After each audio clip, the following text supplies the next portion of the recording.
Yan, saan man panig kayo ng daigdig naron. Dito na naman tayo sa another episode ng ating vlogs, Badong Aratilis po. Pag-uusapan natin ngayon, ito po, no, kahit na ano po, kung ano na po, magre-react lang po tayo rito sa nakikita nating mga tweets. Dahil linggo ngayon is special. Marami po tayong mga mga nabasa na very interesting, no? Katulad po ng mga ano yung balak ni Donald Trump dito sa Venezuela.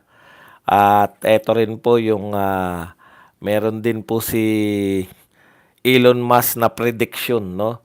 Nakakatakot na prediction na maaari na raw pong mapalitan, no? By 3 to 5 years, ayon po sa prediction na to ni Elon Musk, baka mapalitan na po ng mga Optimus robots, mga Optimus robot na guided by AI, yung pong mga surgeon sa buong mundo. Grabe, no? Hindi naman siguro mawawala totally kasi, 'di ba? Pero ang pinakamagagaling daw po ng surgeon, yung mga doktor, mga AI robots o Optimus robots yung tawag niya. Antindi ng prediction yan. Kasi ang lapit na niyan, 3 to 5 years. Ay yan na raw po ang mauuso. Parang dati, kung titignan nyo, yung AI na yan, dati, di ba, pelikula lang yan eh. Yung artificial intelligence, ngayon po, katotohanan na yung AI. Lahat po umaasa na, maraming industriya ang umaasa na po sa AI. Kaya, nasa forefront yan si Elon Musk ng mga technology, no? Ang dami niyang prediction eh, kaya nakakalibang din na makinig sa mga taong to. Pero bago yan, no, unahin muna natin tong si Jack Argota. Ito po si Jack na bingot. Ayan. Ayon po kay Jack, kung magiging bakla o tomboy man ang anak ko, matatanggap ko yun. Ayan. Pero kung magiging kakamping, no. Itatakwil ko sila, kahihiyan niya. Oy, mga kakamping, nakakahiya daw kayo, no? Ikahiya ni Jack Argota kung ang anak niya ay magiging kakamping na tulad niyo. Okay. Wala naman tayong ganong ano riyan, nakakatuwa lang. Ito po, ituloy na natin to, no? Yung si Elon Musk po yung nagpahayag nito na dahil po sa technology, mas magiging mahusay na po yung mga Optimus robot within 3 years. Mas magaling na po yung mga robot kaysa sa mga doktor na tao. Pwede ba mangyari sa tingin ninyo? Maaari, 'di ba? Hindi natin alam eh. Lahat kasi kung napag-aaralan na po, yung tao siguro matitira na lang ng mga trabaho ng tao yung mga kinakailangan ng emosyon, 'di ba? Yung kinakailangan ng yung artistic. Karamihan, no? Pagiging doktor, grabe. Ngayon po, applied na po yung mga AI sa lahat halos ng industriya. Kaya hindi po katakataka na i-adapt po yan eh. Nakakatakot, no? Baka yung nangyayari ngayon, yung mga pelikula ang ina-adapt ng mga tao, no? May mga pelikula na niyan, AI. Ngayon naman, baka maging mga robot-robot na ang lahat. May tao. Pati doktor.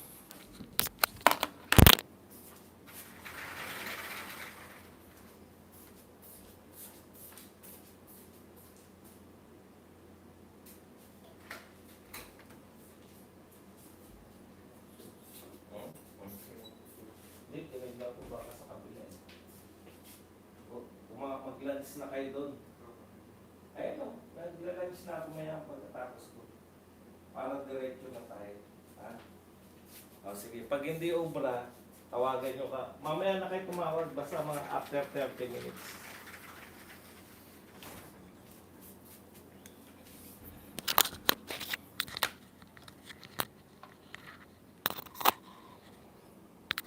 Okay.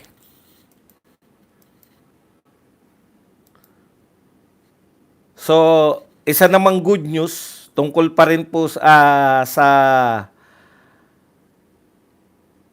cancer vaccine naman, no? Tungkol naman po sa cancer vaccine, eto naman po, just in, China plans to approve Russia's free cancer vaccine and sign mutual pharmaceutical ties with Russian firms that will destroy 2.6 trillion US and European worth pharmaceutical production firms and companies. Hindi po ako kilala ni Jam Magno, wag kang sinungaling.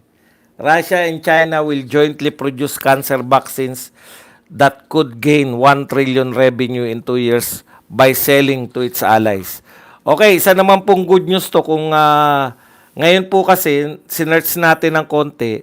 Kasi syempre bago natin ibalita, inaalam natin kung totoo o hoax lang to, no? Sino yung nagbalita, legit naman, RKM Times. Tapos tinignan natin kung totoo ba na may balitang ganito. Totoo naman pa po talaga, no? Meron pong dinidevelop individually yung Russia tsaka China na cancer vaccine. Ano? Particular lang sa mga ilang cancer, yung hiwalay nilang dinidevelop. Tapos, ang pagkakalam po natin, yung Russia pala, meron ng 100% sa mga trinay po nila. Sa mga early stages po ng cancer. Hindi ko lang alam kung anong particular na cancer kasi medyo scientific po yung termino. Mahirap pong sabihin kung anong cancer yun particular. No? So, pareho po sila nagde-develop ng sabay na magkahiwalay. Pero yung Russia po, so far, sa kanilang mga clinical tests o sa kanilang mga naunang testing ng mga tao, pero kukonti pa lang, wala pa pong 100 yung tinitesting nila. So far, maganda naman po yung resulta. Alam niyo po, ganito lang naman yan. No? Yung vaccine nga po, natatanda natin yung sinaksak sa atin na vaccine. Hindi pa po proven. Pero dahil po sa pandemya, di ba? Wala pa pong yung 100% na nagsabi na safe yung vaccine eh. Pero dahil pangangailangan po, lakasan na lang ng loob, di ba? Kailangan nating magpabakuna noong panahon ng pandemya eh. Kaya yan din po yun. So, hopefully, maganda po ito para sa mundo. Siyempre, ano rin yan, no? Battle din yan ng mga, labanan din po yan ng mga pharmaceutical companies. So, marami pong mga gamot-gamot na may kaugnayan sa cancer na hindi naman po kasi so far wala pa po nakakapagsabi na may gamot na sa cancer, di ba?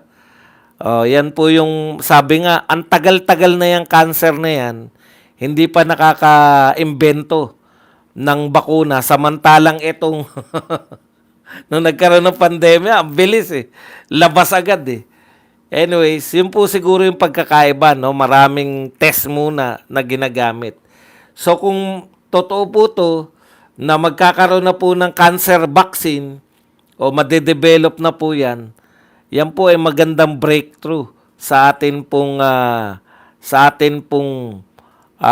mundo, no? Na napakatagal na panahon na pag sinabing may cancer ka, talagang death sentence na yan, di ba? O may cancer ka, tatanong niya, stage ano ka na? Stage 4. Oh. Yari. Mamamaalam ka na sa gaano ka mang kayaman, gaano ka mang kahirap. Pag sinabihan ka may cancer, parang death sentence na yun. Eh. Pero ngayon po, Baka matulad po yung cancer balang araw. Sana po sa mga sakit na tulad ng TB, no, na may mga bakuna na o yung mga kaya tayo nagpapabakuna eh. Ano ba yung mga sakit na niligtas tayo ng bakuna na yan? Marami po yan, di ba? Natatandaan ko nung tayo yung mga elementary. Sa mga eskwelahan pa po, sa mga clinic pa po sa school. Nagpapabakuna yung mga estudyante dahil sa kung ano-anong sakit. Marami na pong nailigtas yung mga bakuna na dati pong deadly disease.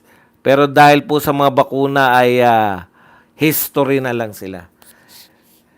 Okay, eto naman po ay so sana ganyan lang po yung trade war, no? Pagalingan lang ng gamot. Yung Western pharmaceuticals, mga gamot sa cancer, yung ano naman, yung Russia at China, bakuna naman laban sa cancer. So labanan lang po, pareho kayong kumikita sa kapakinabangan ng sambayan ng sa mundo pala. Hindi lang po pala sa Pilipinas. Okay, ito po ang pahayag dahil kontrolado na po ni Donald Trump. Ito pong Venezuelan oil na ang pangunahin pong customer ng Venezuelan oil na nalaman na natin ngayon, yung China at saka tong Russia. May pahayag po diyan si Donald Trump, no? Alam niyo to si Donald Trump. Yan yung kaibahan niya. Negosyante to si Donald Trump eh. Kaya pwedeng-pwede sila makipag-trade deal. Hindi po to yung mga leader natin na hindi mo maintindihan kung saan papunta yung direksyon ng utak eh.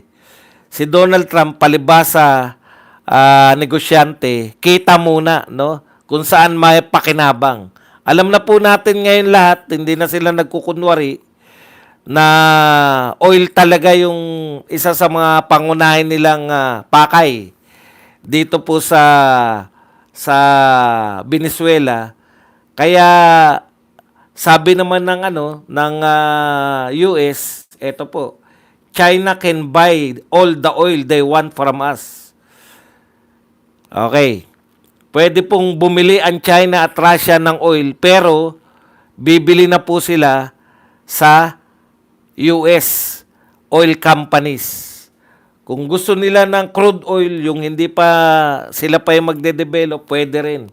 Basta dadaan sila sa oil companies. Hindi katulad dati na masyado sila nakinabang sa murang langis ng Venezuela, no? So, at isa pa, eto po yung kicker dito eh. Nababalitaan natin to, di ba? Yung usapan ng BRICS, na yung BRICS, papalayo sila sa dollar, di ba?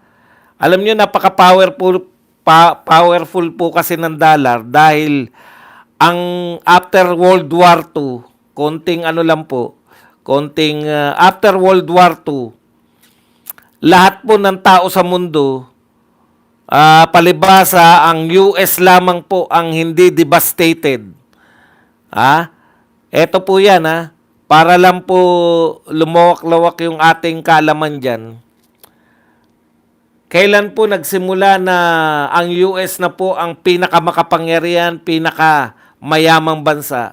After World War II po. Bakit? Kasi po tanging US lang ang hindi devastated na bansa. Lahat po ng mayayamang bansa at that time, lahat ng Europe, Germany, UK, apektado po ng gera. Wala po silang pera lahat. Ang US po, na-shield po yan, di ba? Wala pong lumusob sa mainland USA. Ang tanging nalusob nila yung Hawaii ng Japan. Pero yung mainland USA, yung New York, habang po nagbobombahan sa iba't ibang parte ng daigdig, habang po panay distraction sa lahat ng parte ng buong mundo, US lang po ang hindi nawarak ng digmaan. Kaya US lang po after World War II ang continuous yung production. Kaya lahat po nakaasa, ito po yung pagkakataon ng US. Diyan po nila inintroduce yung paggamit po ng dollar sa international trade. Hindi ba kayo nagtataka? Lahat ng international trade, dollar po ang Kaya ang mga bansa po, bago ka makabili ng produkto sa isang bansa, bibili ka muna ng dollar. Kaya ang pangunahing commodity ng US dollar. Napakaswerte. Yung US lang po ang hindi na kinakailangan bumili ng ibang yung US dollar, pwede na kagad bumili ang US sa kahit na anong bansa, gamit lang yung dollar. Samantalang halos lahat ng bansa, kinakailangan mo munang bumili ng dollar bago ka makabili ng produkto. Halimbawa tayo ngayon sa Pilipinas, bago tayo makabili ng kotse, bibili ka muna ng dollar. Kung gusto mo mag-import ng kotse, dollar po, hindi ka pwedeng bumili ng piso. So, bibili ka muna ng dollar bago ka makabili ng kotse. Dalawang bibilin mo, dollar, tapos tsaka ka. Kaya napakaswerte na US. 'Di ba? Nakuha niyo advantage nila. Kaya nakontrol nila. Sila lang din yung may pera at that time. Bagsak lahat ng ekonomiya. Sila lang po yung pautangin nila, pinauutang nila yung buong mundo at that time. Sila tumutulong, sila yung nagbebenta sa buong mundo ng mga produkto. Kaya,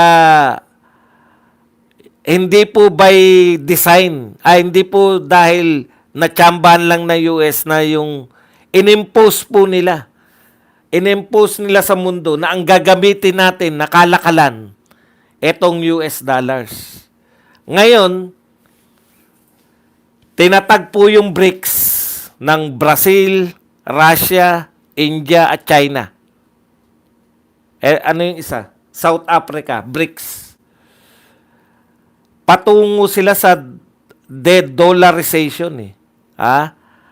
Patungo sila, ang gusto nila, yung pag marami na silang mga member countries, nag-iisip na sila na tapatan. Magkakaroon ng pera yung BRICS na yun ang gagamitin ng mga BRICS country instead of dollars. Yan po yun. Yan yung isa sa pangunahing layunin ng pagtatayo ng BRICS para makakawala yung mga member country nila sa dollars. Kasi lugi tayo. Ang US, mag-imprenta lang ng dolyar, ibebenta sa atin, no? Swerte, no? Swerte ng US. Kontrolado nila yung world. Ngayon, eto po, may kaugnayan po to. Kaya, mahusay yung Donald Trump, eh. Bakit mahusay? Hindi ko po sinasabi, wala akong pakialam kung ang tingin nyo kay Donald Trump, talaga namang imperialista yung US, eh. At China at Russia. Talagang sila yung mga bida sa mga malalakas na bansa. Never pa po. Baka akala nyo, never pa po na binitawan ng mga mayayamang bansa yung kapangyarihan na hindi pa rin patas. Kumbaga, yung patas-patas na sa mundo, pantay-pantay na yung mayaman, mahirap. Sa ano lang po yan? Sa mga propaganda lang po. Pero sa aktualan po, might is right pa rin po. Kung sino po ang makapangyarihan, siya pa rin po ang tama. Di po ba? O halimbawa, bakit wala nagre-react sa paglusob ng US sa Venezuela? Meron bang mga European countries na nagsabi na mali ang ginawa mo? Di ba? Nung lumusob yung Russia sa Ukraine, di ba? Lahat sila, demonyo yung ano. Di ba? Okay. Kaya ito, pang-counter to, hindi po ako pro-US, lagi po akong pro-Pilipinas. Hindi po ako pro-China, hindi pro-Pilipinas po tayo. Binabanggit ko lang po sa inyo yung labanan. Ito po, siyempre, ang dami na nagme-member sa BRICS eh. Ayaw na rin nila ng dollar yung ngayon, mapipilitan sila, bumili kayo sa US company ng oil ng Venezuela, hindi na magbebenta ng direkta ang Venezuela ng langis sa inyo. Magbebenta sila ng langis through US company na ang gagamitin ninyo ay dollar. Sabi ko, oo, oo nga no. 'Di ba? Hindi makakawala sa US dollar. Anong wala na US dollar? Yun na nga yun eh. Yun nga yung kina-counter ni Donald Trump, yung pagpapawalang silbi sa US dollar. Anyways, maganda lang po yan. Ini-introduce lang natin kayo sa international scene naman. Ngayon naman po, balik po tayo sa local, no? Ito po, si Leandro Libiste na po ang gustong isalang ng ombudsman na imbestigahan. Dahil po to sa di umano ay pagbebenta noon ni Leandro Libiste kasi nabigyan ng franchise si Leandro Libiste na magtayo ng solar power plants, no? O solar yung nakabatay po sa init ng araw. Tapos binenta niya. Kaya po siya napakabata niya naging bilyonaryo eh. So matagal na panahon siya ay bilyonaryo. Matagal na panahon na walang issue yan. Kasi nagtayo ka na negosyo. Gusto mo ng pirahin, merong gustong bumili. Nabenta mo ng bilyon, di ba? Capitalist system, gano'n naman, no?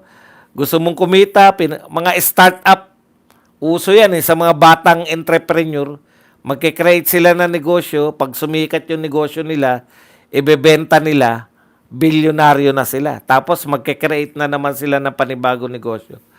Ganyan po. Okay.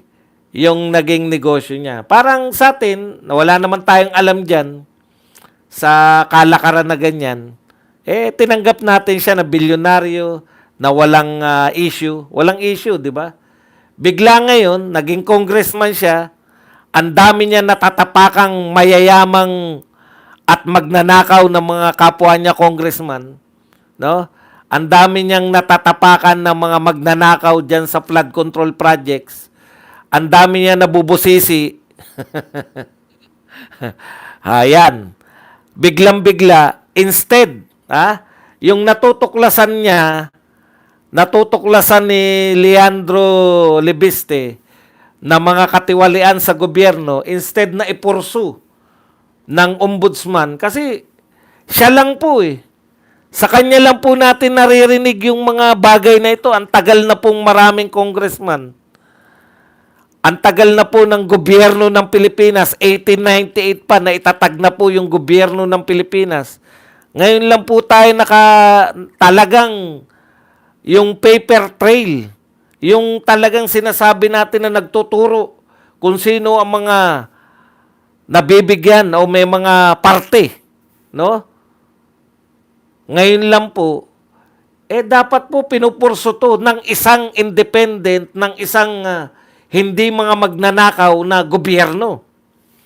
Kung ikaw po, yung gobyerno na nagsabi na mahiya naman kayo, ang dami-dami nyo ninanakaw, mahiya naman kayo. Kung ikaw ang pinuno ng gobyerno na nagsasabi na kung meron po kayong katiwalian na nakita, magsumbong po kayo sa Pangulo. Di ba? Di ba? Yan yung sinasabi nila. Dapat matuwa kayo. Dapat itanghal nyong bayani. Itong si Libiste. Katulad ng paghanga ni Ping Lacson nung unang lumantad to si Libiste. Pinupuri yan ni Ping Lacson eh. Pinupuri niya si Libiste kasi ang lakas ng loob. Hindi niya pa alam yung utak ni Libiste. Baka iniisip niya, yan lang yung kayang tuklasin eh. Yung tungkol lang sa kanyang distrito. Nung una, sa distrito lang si Libiste. Di ba? Nung una, sa distrito lang niya nilalantad eh. Okay si Lacson eh. Ha? Approve si Lacson eh. Ngayong buong gobyerno na po ang nilalantad ni Libiste, aba dehin bukiki na si Lacson. Hindi ka na ba-believe ba, Lacson? Pagka ba si Libiste, nawala na bigla yung believe mo, mas malaki na yung nilalantad ah. Naalala niyo yan, di ba? Nung unang lumantad si Libiste, tuwan-tuwa si Lacson dahil panay puri. Pero nung nilalantad na ni Libiste, buong gobyerno na, bakit tahimik ka na, Lacson? Ayaw mo nang purihin?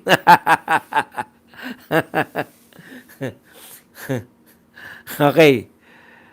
Ngayon, biglang-bigla, alam mo, wala namang problema, pwede naman, no? Pwede naman na yung sinasabi mo na maaring may katiwalian dyan, walang problema, Boying Remulla. Kaya lang yung mensahe mo, yung mensahe ng ganyang attitude na, ikaw marami ka palang alam iimbestigahan ka namin. Naghukay. Naghukay kayo ng ibabato nyo kay Libiste. Pag biglang tumahimik si Libiste, alam na namin yung naganap. Di ba? Ano ang mensahe? Pag meron kayong alam, meron kayong natuklasan, at kayo ay naglakas loob na ilantad ang mga katiwalaan na natuklasan nyo, ang mensahe ng pamahalaan natin, iimbestigahan namin kayo.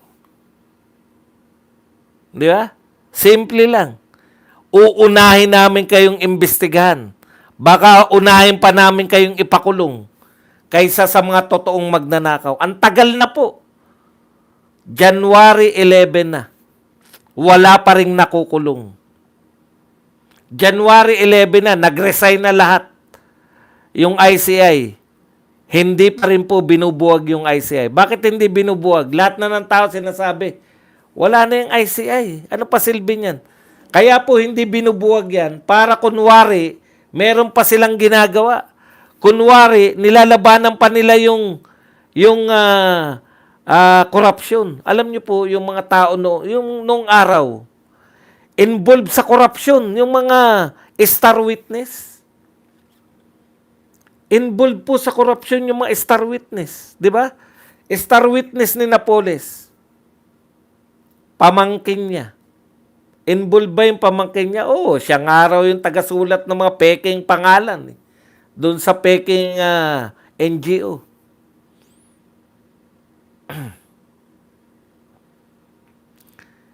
Si Libiste, hindi po involved dahil kapapasok niya palang na congressman.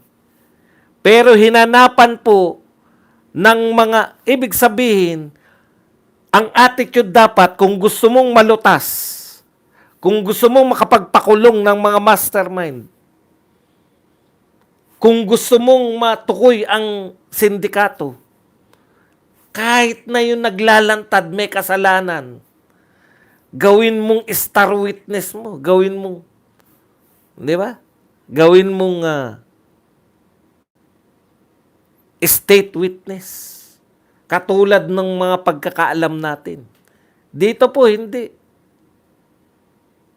Magsoli ka ng pera, kahit na gaano karami ang ninakaw mo, state witness ka.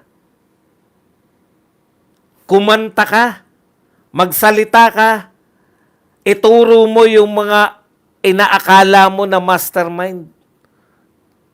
Ituro mo si Martin, ituro mo si Saldico, ituro mo yung mga congressman at mga senador, kulong ka, katulad ng ginawa sa Diskaya. Magnanakaw ka, ikaw, hindi ka lang simpleng kontraktor, congressman ka pa na kontraktor at the same time. Mas marami ang dumaan sa'yo, mas marami kontrata mo kaysa sa mga Diskaya. Pero tumahimik ka lang, hindi ka rin kulong. Yung mensahe ng gobyerno ang nakakatakot. yung mensahe. Tapos sa mga congressman, saan busy? Busy ba sila para alamin kung sino yung utak ng trilyong nakawan sa gobyerno? Hindi. Busy sila kay VP Sara Duterte. Bakit? Bakit sa kabila ng daan-daang bilyon na ninakaw na pondo sa Pilipinas, bakit ang sasampahan ninyo ng impeachment si VP Sara pa rin? Dahil lahat sa mga congressman, politika. Alangan namang ipahamak namin ang sarili namin. Sabi nga ng dalawang nagmamarunong o sinusundan nila, hindi na natin alam eh. Walang mga posisyon, pero laging nasa balita. Si Trillanes at saka to si Llamas. Walang posisyon sa gobyerno yan, ha? Walang posisyon, pero pag nagsalita, lahat nakamedya. Ano posisyon ni Trillanes ngayon? Wala. Ano posisyon ni Llamas? Wala. Pero kada bubukang bibig, ibabalita ng media. Dahil ang media bayaran, parte sila ng pag gusto nilang ibagsak ang mga Duterte.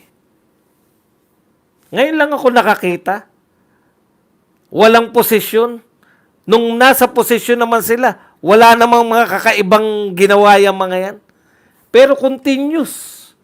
Continuous ang media coverage. Hindi nyo ba napupuna?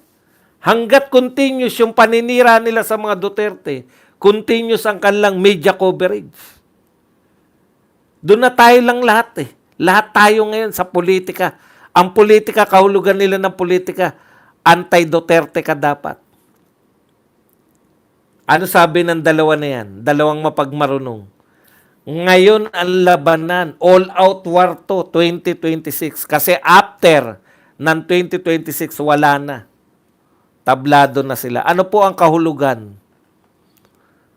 Bakit po wala silang pakialam na imbestigahan ng mga tunay na magnanakaw? Simple lang yan eh, di ba? Kung ayaw mong imbestigahan, ikaw ay meron kang, it's either kasabwat ka o may pinoprotektahan ka. Yung gobyerno natin, may pinoprotektahan ba kayo o kasabwat kayo? O kayo mismo yung utak ng nakawan? Maguguluhan talaga kahit sino mag-observe. Galing sa labas, i-observe niya. Ano ba nangyayari? Bakit si VP Sarang isasakdal ng lahat ng mga magnanakaw? Natural, ayaw nilang umupo. Natural, hindi po nila pauupuin si VP Sara dahil pag pinaupo nila si VP Sara, tapos na po ang kanilang mga maliligayang araw. Di ba? Kulungan po ang bagsak ng mga yan eh. Kaya lahat talaga. Kita nyo ang lungkot-lungkot nila. Tayo, halimbawa tayo.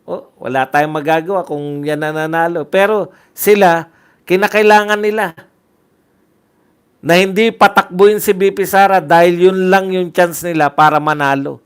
Yun lang yung chance ng bata nila para manalo. Dahil pag nanalo si VP Sara, hindi na natin kailangan ng panalangin ni Cara David.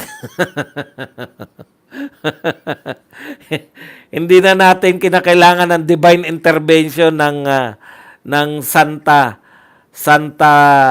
Cara. Kaya po, ang mensahe nila, sige, lumantad kayo. Sige, magsalita kayo ng mga pangalan. Ipakukulong namin kayo. Ginawa kay Diskaya. Sige, wag mong tantanan yan, Leandro. Instead po na poporihan Baliktad po eh, 'di ba? Sa normal na pamahalaan, yung mga naglalantad ng katiwalian, baka may award pa yan si Leandro Lebistre. Eh dahil hindi naman po normal yung pamahalaan natin, siya na po ang ipapakulong. Ano sabi ni ano? Ano sabi ng ni Kiko Barsaga sa kanyang tropa pips? Wala na nga nahuli si Marcos sa flood control. Ipapakulong pa niya si Lebiste? Anong klaseng utak ng presidente yan? Kiko Barsaga. Mala Malapit na matapos yung ano mo, yung suspension mo at dahil diyan suspended ka na. Suspended ka na naman yan. Alam niyo po, kahit na po anong gawin ninyong justification, i-justify nyo man ang i-justify na kinakailangan imbestigahan si Lebiste. Ito po ang immediate. Nakakawala na po yung mga malalaking magnanakaw. Nasa na si Bunuan? Nasa na si Saldico? Nasa na si Garjola? Bilib na bilib ako kay Garjola eh, no? Kung i-present, ang laki-laki ng pera, oh. Pero si Diskaya lang ang nakakulong. Tingin ko sinasadya po nila eh. Tingin ko po sinasadya nila na nakakalaya tong mga tumatahimik lang para may mensahe. Magsalita ka, gusto mo makipagtulungan, gusto mong sabihin kung ano yung mga nalalaman mo, kulong ka. Una, ang sinabi nila sa Diskaya ganito.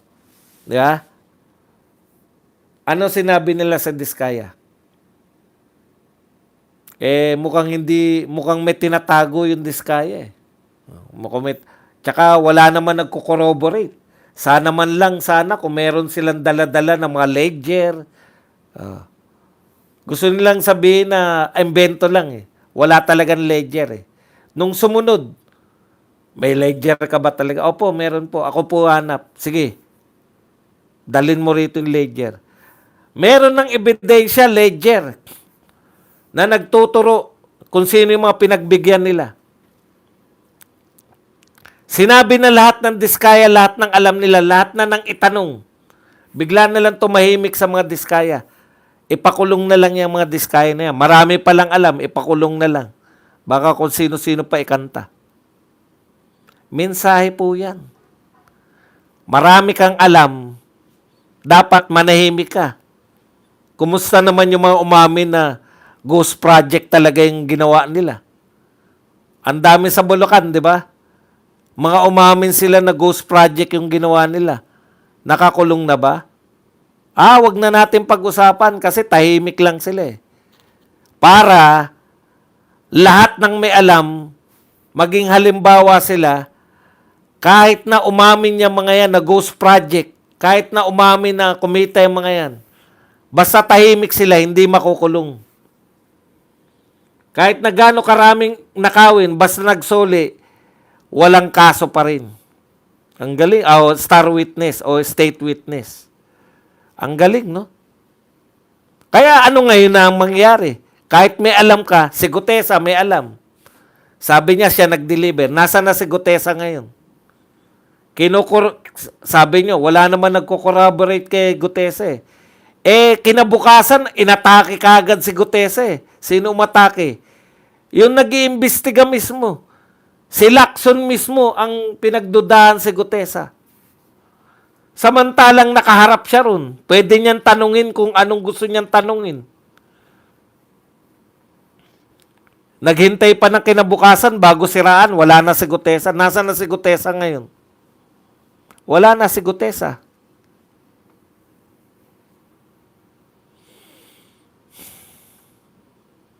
Marami po nagsasabi ng kung ano no sa Blue Ribbon Committee na moro-moro. Hindi po ako naniniwala na moro-moro ang Blue Ribbon Committee. Totally shutdown po ang ginawa nila. Ang moro-moro po, may pagkukunwari pa eh. Ito po, totally hindi na po nag-imbestiga. Di po ba? Hindi nyo ba napuna? January 11 na, may nakatakda na bang investigasyon ng Blue Ribbon Committee, Senator Lacson, Senator Tito Soto, at sino pa yung mga magagaling na senador dyan? Bakit ayaw nyo po mag-imbestiga? Yun lang mga tanong namin eh. Simplihan lang natin. Bakit ang iimbestigahan nyo si Leandro Libiste? Bakit ang i-impeach nyo si BP Sara? Meron po bang nagtanong, meron po bang nagsabi ni meron po bang papeles na nagpapatunay na si BP Sara ay mayroong request? Vice President siya. Meron ba siyang request na, uy, baka gusto nyo nang bigyan ng tulay itong ganito? Meron po bang testigo na nagsabi na nag-deliver po kami ng maleta sa bahay ni BP Sara, sinakay po namin sa C-130, dumaan po sa papunta po ng Davao. Meron po bang ganun? Kung sino pa yung walang nagtuturo ng kahit na ano, ito po ang pinakamalaking krimen sa Pilipinas so far.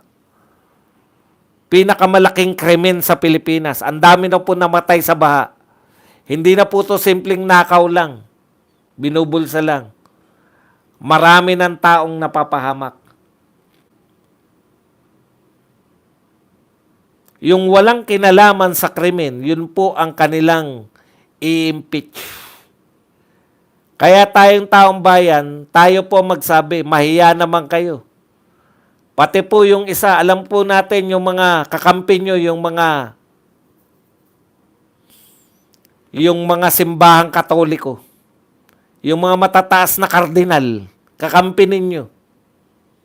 Pero mabuti na lang, meron pong isang pari dyan sa Cebu, Paris Priest. Meron po ngayon na bishop na nawagan dyan sa Piyesta ng Nazareno. Nanawagan po yung bishop na to, Seskon. Bumaba na kayo sa pwesto. Huwag nyo na pong interpret ng kung ano yan. Isa lang ang pinabababa niya.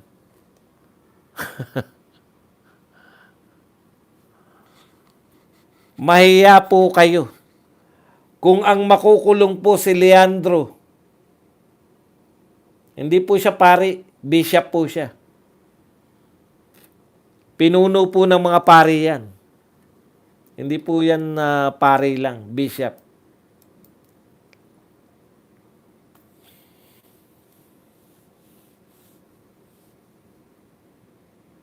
Kaya si Tatay Digong ayaw na umuwi. Hindi raw muna siya uuwi hanggat si BBM ang presidente. Hindi mo naman masisisi yung mama. Kasi pag narito siya, baka talagang ramdam na ramdam niya, di ba? Ibig sabihin kasing makakauwi yan, laya na eh.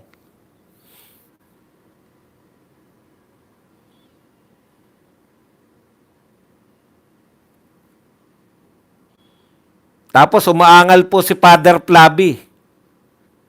Sabi ni Father Flavi, meron daw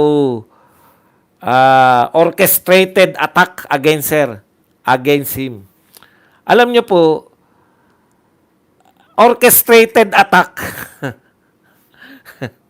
Nakakatawa ka, Flavi. Inaatake ka namin, oo. Dahil